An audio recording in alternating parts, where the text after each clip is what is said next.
Заседание началось с государственных гимнов Российской Федерации и Республики Тыва. Одним из первых спикер Тувинского парламента озвучил региональный закон о снижении цены на электричество, принятый 4 августа текущего года. В соответствии со статьей 75 регламента Верховного Урала на основании распоряжения председателя Верховного Урала 4 августа проведено открытое голосование посредством вопроса депутатов по проекту закона Республики Тыва о льготном тарифе на электрическую энергию. В голосовании приняли участие 25 депутатов, из них проголосовало за 25, против 0, воздержались 0.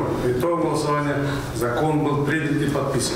Комитетом по социальной политике в повестку включен законопроект о внесении изменений в бюджет местного фонда обязательного медицинского страхования. Дополнительные 112 миллионов рублей федеральной субсидии предлагается распределить по медицинским учреждениям республики. Основной вопрос – это внесение изменений в бюджет территориального фонда обязательного медицинского страхования.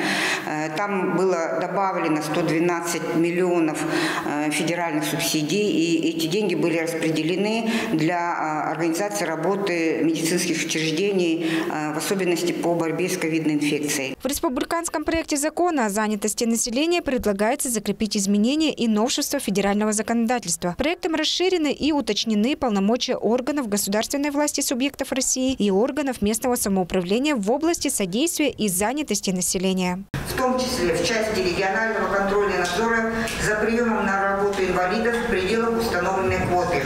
Также в целях развития механизма оказания государственных услуг в сфере содействия занятости в электронной форме расширены полномочия и регламентирована деятельность государственных служб занятости, в том числе в связи с преобразованием информационно-аналитической системы «Общероссийская база вакансий работы в России» в единую цифровую платформу в сфере занятости и трудовых отношений работы в России. Всего на сессионное рассмотрение депутатов было вынесено 50 вопросов, которые ранее были рассмотрены профильными комитетами Верховного Хурала. Алдын Казбуян, Чайхан Донга, Кузалсарых Серен, Тува 24.